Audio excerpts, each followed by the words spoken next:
Hola a todos, bienvenidos a nuestro estudio bíblico. Hoy vamos a explorar una de las historias más impactantes del Antiguo Testamento. El tiempo que Moisés pasó en el monte Sinaí es un relato lleno de drama, desobediencia y sobre todo de la inmensa gracia de Dios. Así que preparen su café, pónganse cómodos y acompáñenme a desempacar este increíble pasaje de la Biblia. Para poner un poco de contexto, recordemos que el pueblo de Israel acaba de ser liberado de la esclavitud en Egipto. Han cruzado el Mar Rojo en seco, han visto el poder de Dios de maneras milagrosas, y ahora se encuentran en el desierto, al pie del monte Sinaí. Es aquí donde Dios va a establecer su pacto con ellos, dándoles las leyes que los guiarán como su pueblo escogido. En el libro de Éxodo, capítulo 24, leemos que Dios llama a Moisés a subir al monte. Le dice: sube a mí al monte, y espera allá, y te daré tablas de piedra, y la ley, y mandamientos que he escrito para enseñarles. Imaginen la escena: Moisés, dejando al pueblo bajo el cuidado de Aarón y Her, se adentra en la nube que cubría la cima del monte. La gloria de Dios era como un fuego consumidor a la vista de todos los israelitas. Y ahí, en esa presencia divina, Moisés estuvo 40 días y 40 noches, sin comer ni beber, en comunión directa con el Creador del universo. Durante esos 40 días Dios le entregó a Moisés instrucciones detalladas. No solo le dio los 10 mandamientos escritos por su propio dedo en 2 tablas de piedra, sino que también le dio las leyes civiles y ceremoniales que regirían la vida de Israel y el diseño completo del tabernáculo, el santuario móvil donde Dios moraría en medio de su pueblo. Fue un tiempo de revelación divina sin precedente. Cada detalle, desde los materiales del tabernáculo hasta las vestiduras de los sacerdotes, fue dictado por Dios. Todo estaba siendo preparado para que la nación de Israel pudiera adorar a Dios de la manera correcta y vivir en santidad. Pero mientras Moisés estaba en la cima de la montaña, recibiendo estas instrucciones sagradas, ¿qué pasaba abajo, en el campamento?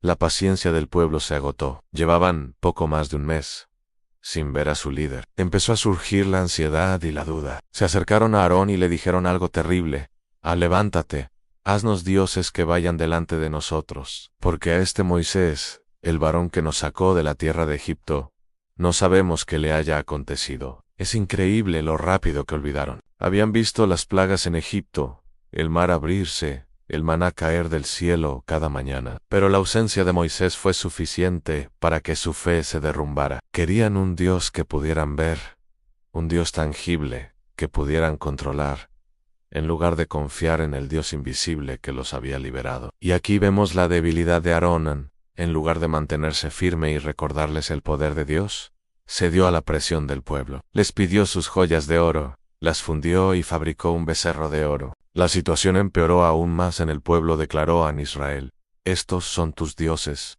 que te sacaron de la tierra de Egipto. Y al día siguiente, se levantaron temprano, ofrecieron sacrificios y se sentaron a comer y a beber, y luego se levantaron para regocijarse. Una palabra que en el hebreo original sugiere una celebración desenfrenada e inmoral. Habían roto el primer y segundo mandamiento de forma flagrante, incluso antes de que Moisés bajara con ellos escritos en piedra. Reemplazaron al Dios vivo y verdadero por un ídolo de metal. Mientras tanto, en la cima del monte, Dios le informa a Moisés de la terrible apostasía del pueblo. Dios, en su justa ira, le dice a Moisés que va a destruir al pueblo y a hacer de Moisés una gran nación. Pero aquí es donde vemos el corazón de Moisés como un verdadero líder y mediador. En lugar de aceptar la oferta, Moisés intercede por el pueblo. Le recuerda a Dios sus promesas a Abraham, Isaac y Jacob. Apela al carácter de Dios y a su reputación entre las naciones. ¿Por qué han de decir los egipcios: para mal los sacó, para matarlos en los montes? Argumenta Moisés. Y la Biblia nos dice que Dios se arrepintió del mal que dijo que había de hacer a su pueblo. Con el corazón apesadumbrado, Moisés desciende del monte, llevando en sus manos las 2 tablas del testimonio, escritas por ambos lados. Al acercarse al campamento y ver el becerro de oro y las danzas, la ira de Moisés se encendió. En un acto que simbolizaba la ruptura del pacto por parte del pueblo, arrojó las tablas al suelo y las hizo pedazos al pie del monte. El pacto había sido quebrantado antes de ser formalmente entregado. Moisés actuó con decisión. Quemó el becerro lo molió hasta hacerlo polvo, lo esparció sobre el agua, y se la dio a beber a los israelitas. Un acto simbólico para que internalizaran la amargura de su propio pecado. Luego confrontó a Aarón, quien dio una excusa increíblemente débil, diciendo básicamente, yo eché el oro al fuego, y salió este becerro. Después, Moisés hizo un llamado a la lealtad, y la tribu de Leví se unió a él para ejecutar el juicio de Dios sobre los principales instigadores de la rebelión. Fue un día trágico, pero necesario para purgar el pecado del campamento. A pesar de todo, la historia no termina en juicio. Moisés, una vez más, sube a la montaña para interceder. Su oración en Éxodo 32 es una de las más conmovedoras de toda la Biblia. Le dice a Dios: te ruego, pues este pueblo ha cometido un gran pecado, que perdones ahora su pecado, y si no, bórrame ahora de tu libro que has escrito. Moisés estaba dispuesto a sacrificar su propia salvación por la del pueblo. ¡Qué increíble muestra de amor y liderazgo! Dios escucha la intercesión de Moisés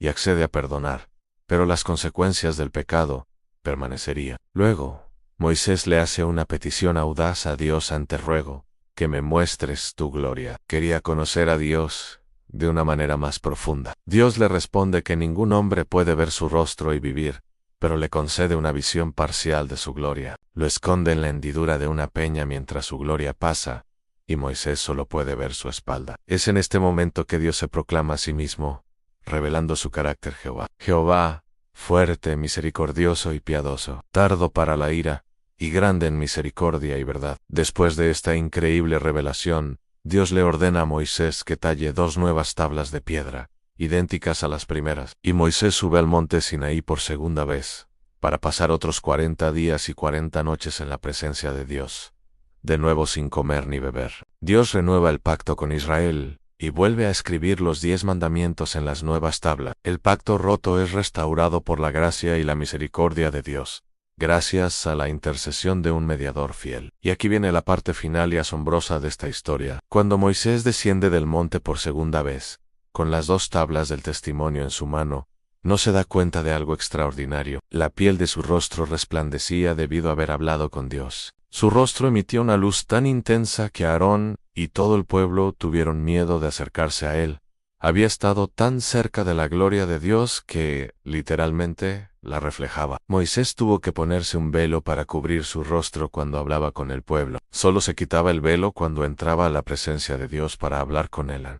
Este resplandor físico era una señal externa de la comunión íntima que había tenido con el Creador. Era un testimonio visible para el pueblo del poder y la santidad de Dios, y de la posición única de Moisés como su mediador. Esta historia nos enseña tantas cosas. Nos muestra la rapidez con la que podemos caer en la idolatría cuando quitamos los ojos de Dios. Nos enseña sobre la importancia de la intercesión y el liderazgo piadoso. Pero sobre todo, nos muestra el corazón de Dios en un Dios que es justo y santo, que no tolera el pecado, pero que también es inmensamente misericordioso, perdonador y deseoso de restaurar la relación con su pueblo. El rostro resplandeciente de Moisés es un recordatorio de que pasar tiempo en la presencia de Dios nos transforma, nos cambia desde adentro hacia afuera. Espero que esta historia les haya inspirado tanto como a mí. Nos recuerda que, aunque fallemos, siempre podemos volver a Dios, quien está listo para perdonar y restaurar.